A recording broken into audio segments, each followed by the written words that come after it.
A load cell is a transducer that is used to create an electrical signal whose magnitude is directly proportional to the force being measured. The various types of load cells include hydraulic load cells, pneumatic load cells and strain gauge load cells. Strain gauge load cell, through a mechanical arrangement, the force being sensed deforms a strain gauge. The strain gauge measures the deformation as a change in electrical resistance, which is a measure of the strain and hence the applied forces.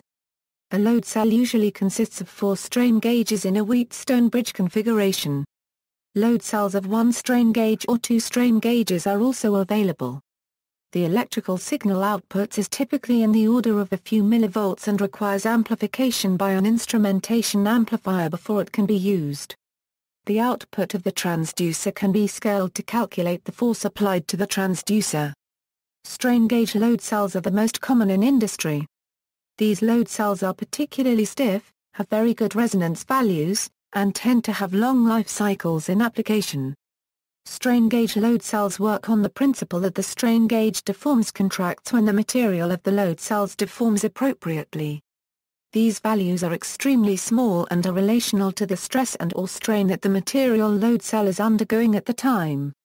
The change in resistance of the strain gauge provides an electrical value change that is calibrated to the load placed on the load cell. Strain gauge load cells convert the load acting on them into electrical signals.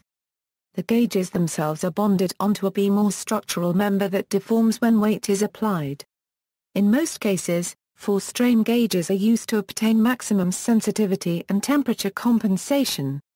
2 of the gauges are usually in tension, and 2 in compression, and are wired with compensation adjustments when weight is applied. The strain changes the electrical resistance of the gauges in proportion to the load.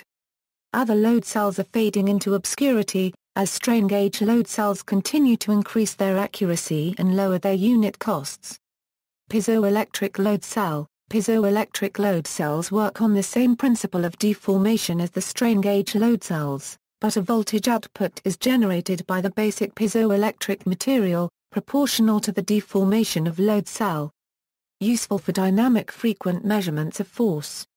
Most applications for piezo-based load cells are in the dynamic loading conditions, where strain gauge load cells can fail with high dynamic loading cycles. Hydraulic load cell. The cell uses conventional piston and cylinder arrangement. The piston is placed in a thin elastic diaphragm. The piston doesn't actually come in contact with the load cell. Mechanical stops are placed to prevent overstrain of the diaphragm when the loads exceed certain limit. The load cell is completely filled with oil. When the load is applied on the piston, the movement of the piston in the diaphragm arrangement in an increase of oil pressure which in turn produces a change in the pressure on a bourdon tube connected with the load cells. Because this sensor has no electrical components, it is ideal for use in hazardous areas.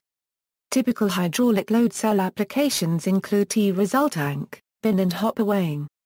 By example, a hydraulic load cell is immune to transient voltages, so these type of load cells might be a more effective device in outdoor environments.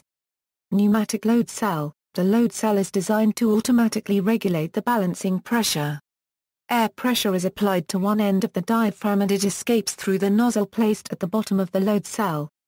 A pressure gauge is attached with the load cell to measure the pressure inside the cell. The deflection of the diaphragm affects the airflow through the nozzle as well as the pressure inside the chamber.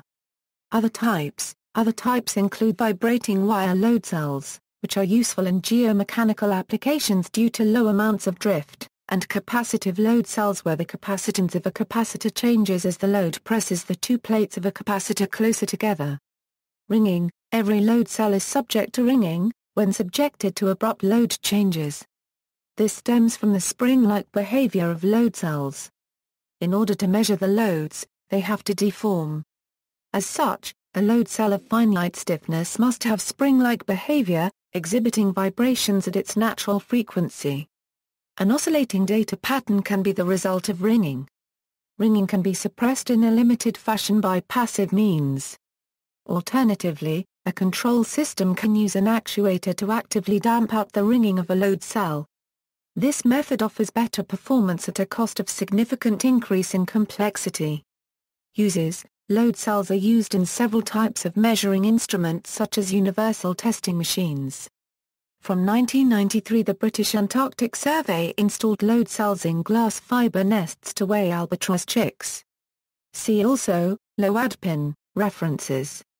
Standards, ASTM-E4, Practices for Force Verification of Testing Machines, ASTM-E74, Practice for Calibration of Force Measuring Instruments for Verifying the Force Indication of Testing Machines.